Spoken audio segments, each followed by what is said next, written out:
right, ladies and gentlemen, thank you again for coming tonight. Hope that your dinner was delicious. Mine was really good tonight. And it's my pleasure this time to introduce my wonderful Vice President, Mr. Phil Reynolds, who is going to introduce our guest.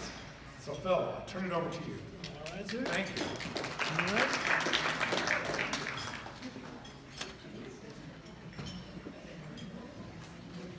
Well, welcome back. This is great to see you all here. It's a great turnout. We're really pleased. I want to let you know that on the 2nd of March, we're going to hear from Ambassador Lazarus Almeo, and he's going to tell us about Kenya, the largest economic power in Eastern and Central Africa. And as you well know, a place of a lot of wonderful natural resources. So I hope we'll see you there. A couple of thanks. I want to thank George Hughes here, who has ensured that we are all VIPs, verified inoculated personnel. Appreciate that. That was great. Thank you, George. And I want to thank in advance Sue Koenig, who I asked to stand. Stand up. She's going to be the one to pick up your cards and all your questions. So give her all you got. It's going to be great.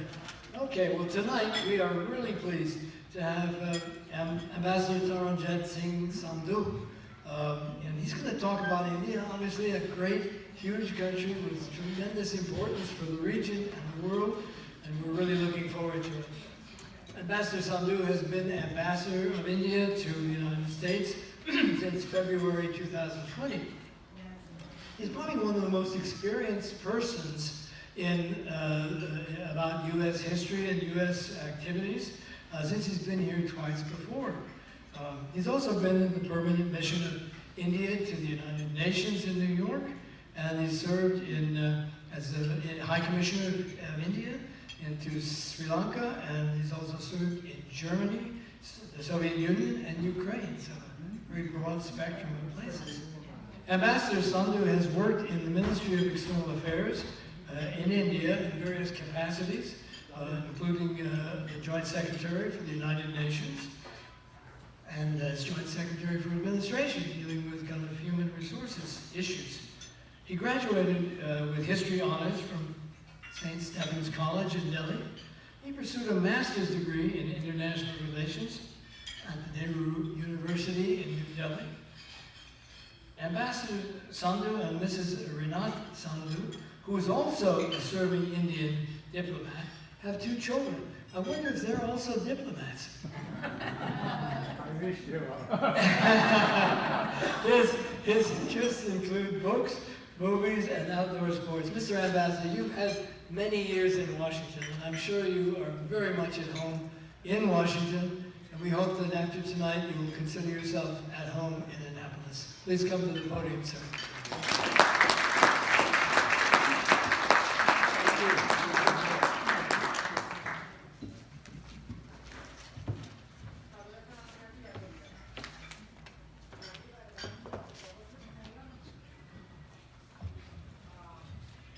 Thank you, Phil.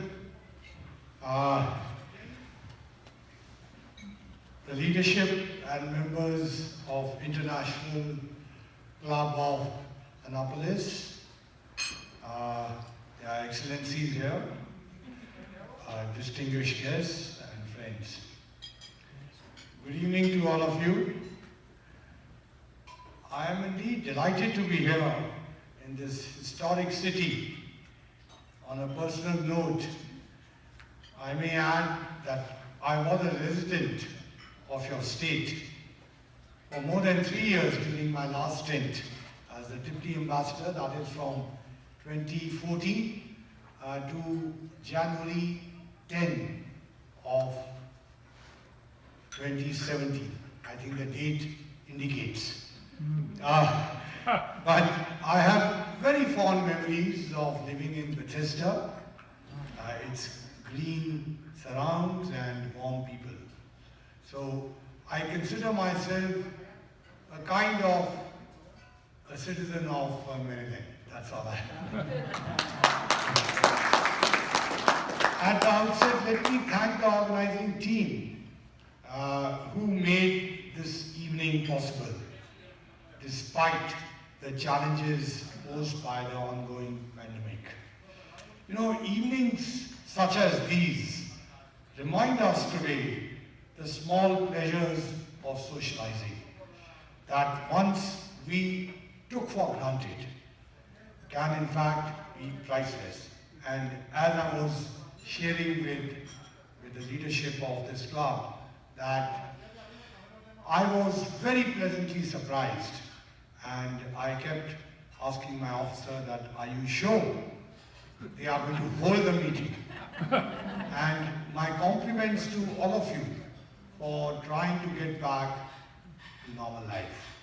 So, the pandemic, as we have said, has slowed down our lives, and we have been looping in COVID-19 spiral for the last 2 years.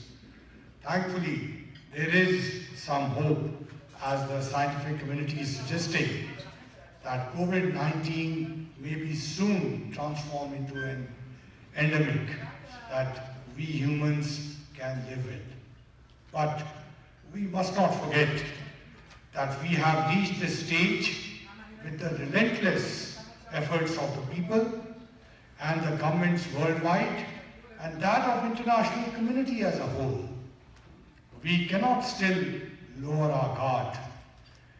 As we look back at the last 2 years, we realize that these were not only the years of huge challenges, but also lessons for the humanity.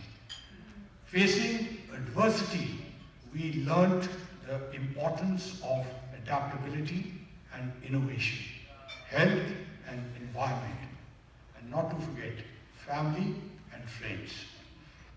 I studied in a school whose motto was never give in. It was similar to what Thomas Edison said, when you fail 1,000 times, you also learn that there are 1,000 ways it won't work. Every crisis also provides an opportunity. The pandemic has fast-tracked changes which would have otherwise taken decades. The pandemic is an opportunity for us to build stronger strategic ties, two-way trade and investment linkages, facilitate critical supply chains, and ensure that we support each other and the world. Friends, most of you, I'm sure, have heard of India. However, I'm not sure whether you are familiar with Brand India. Let me try and give you a snapshot of Brand India. India, a land of 1.3 billion people, world's largest democracy, perhaps one of the world's most pluralistic societies, home to all major religions of the world, with nearly 1,600 languages and dialects. With each state in India having its own cultural identity, own language, customs, festivals, attire, cuisine, and more than 50% of its population, more than 50% of 1.3 billion people, are below the age of 25 years, and more than 65% are below the age of 35 years. Home to the third largest tech ecosystem in the world, creating a unicorn, a company which is valued at more than $1 billion every week, running the world's largest renewable energy expansion program, the second largest standing army in the world, the largest producer of generic drugs globally, world's largest producer of movies. I can go on and on. My intention is not to brag, but to show you that what India and the United States can achieve together is limitless. Friends, most of you present here are pundits of foreign policy in your own right. And it would not be any news to you that India-US partnership has been growing substantially over the years. The bipartisan support that India enjoys in the US is now a known fact. I have personally seen the relationship grow under every administration in the United States, from President Clinton, President Bush, President Obama, President Trump, and now President Biden. In September 2021, Prime Minister Modi visited Washington, D.C. for a bilateral meeting with President Biden and the first in-person Quad Leaders Summit. It was a landmark visit. The momentum has continued, and there have been several high-level visits to both sides despite the constraints posed by the pandemic. I have dealt with India-US relations now for more than 25 years. I started as a young congressional officer in the late 90s, then as Deputy Ambassador recently, and as Ambassador now. People ask me what has changed in the last 2 decades and how the relationship has transformed. Of course, one change that is visible is that in the 1990s, I had a black beard, and now all of you can see. On a more serious note, I would like to enumerate 5 broad points on what has changed in the India-US story.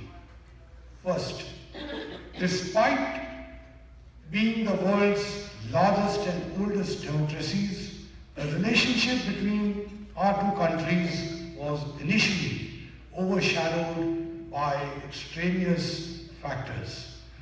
The shadow of Cold War, or as our Prime Minister referred to it in his address to the US Congress in 2016, the hesitations of history, remained for a long period of time.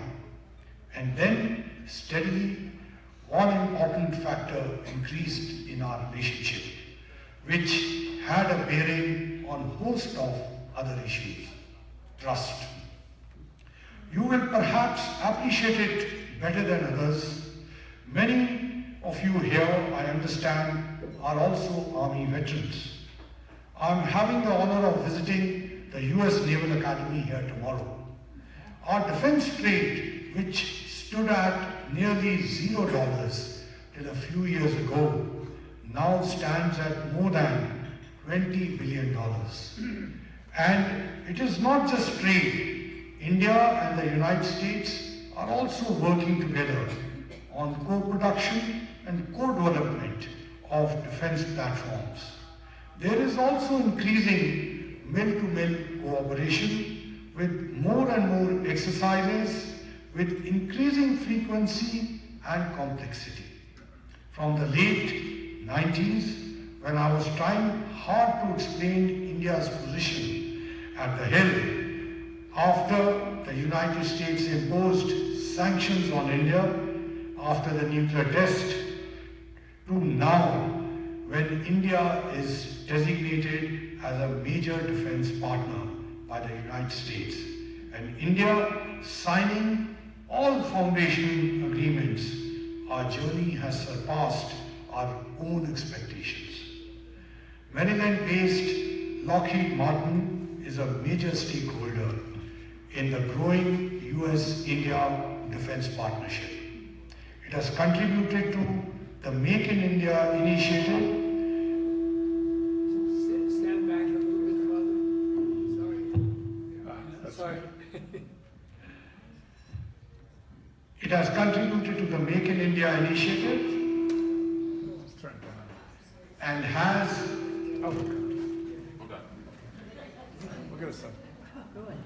well, after this I'll have to hit the ball. Sorry about that. Please continue.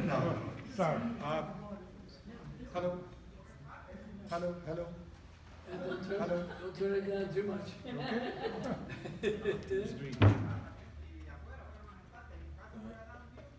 Hello.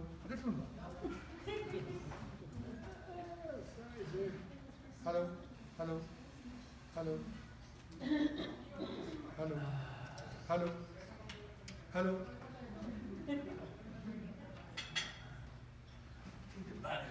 Sorry. Hello. Please go ahead. We Maybe you go ahead. hopefully you can Just speak hear very me loud. out and Sorry. I'll take some throat medicine. But what I was saying is that it has contributed to Make in India initiative and has entered into a robust arrangement with Tata Advanced Systems Limited, TASL. There are many more such exciting stories. I want to underline this aspect again. Trust, a factor that is important for individuals, for industries, also for countries. Our strategic convergence is built on a strong foundation of mutual trust. Both India and the United States need to be mindful of staying the course and continue to look at the big picture. My second point of change is the breadth and depth of the relationship. It is no longer focused on one or a few specific sectors. We are now collaborating in every field of human activity you can think of, from defense to space, to health, to education, to nanotechnology, to quantum computing, to deep ocean research. We are working together on a range of issues. And the list keeps growing. In fact, there has been hardly a day that surpasses when one is not receiving or seeing off a delegation from United States to India or vice versa. And now with COVID, hardly a day passes when there is no virtual interaction between the two sides. Friends, my third point is, and my favorite one, is that while India-US relations is a symbiotic one, it produces benefits for the entire world. When we combine US technology and investment and India's manufacturing power, we make a huge difference to the world we live in. Today, under the Quad framework, our countries are collaborating on a vaccine manufacture and delivery in the Indo-Pacific region. Under our science and technology partnership, there are 3 US vaccines that are being manufactured in India. This includes Novavax based in Maryland. I got to see the vibrant health partnership firsthand during my visit earlier this afternoon to Johns Hopkins India Institute. I would like to add some historical context to such collaboration between our two countries.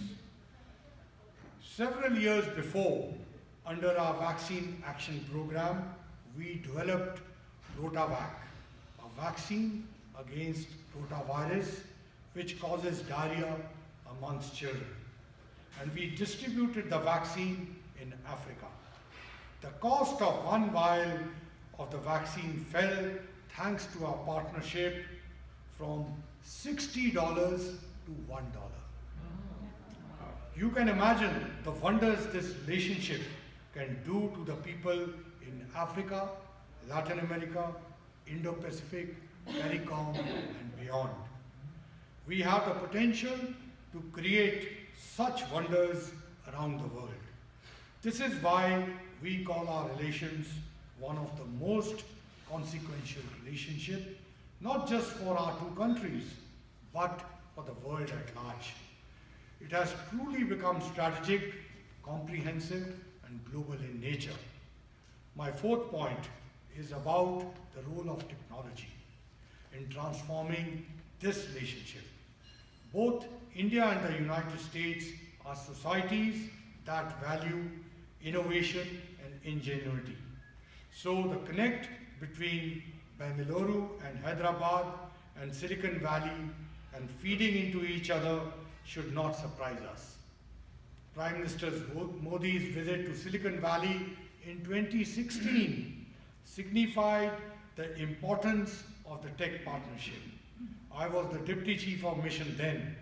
The tech partnership has played a role in not only transforming both India and the US economies, but also in bringing two countries closer to each other. For example, in Maryland, I understand 14 Indian companies, mostly in knowledge-based sectors, have invested more than $500 million, creating hundreds of jobs.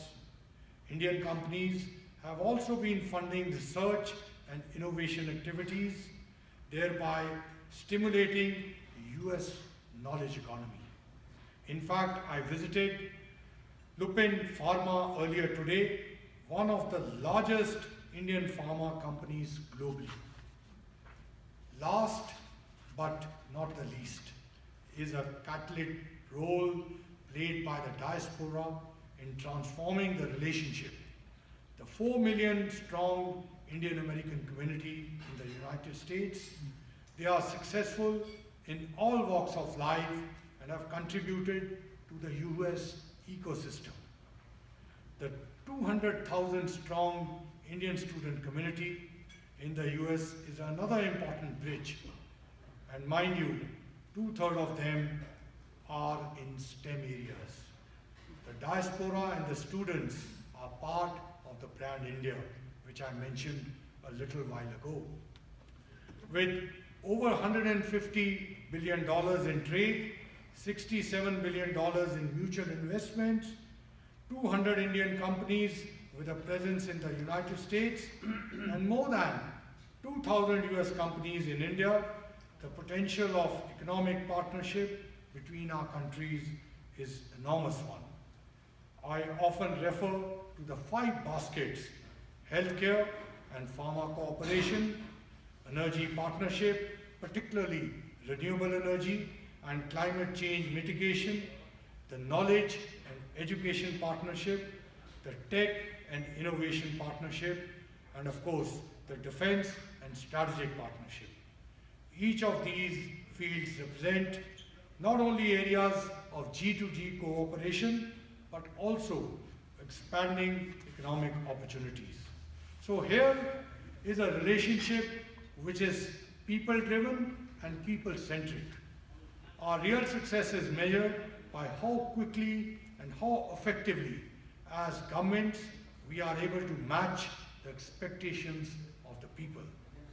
And in this, industry, civil society, intelligentsia, strategic community, and academia all have an important role to play.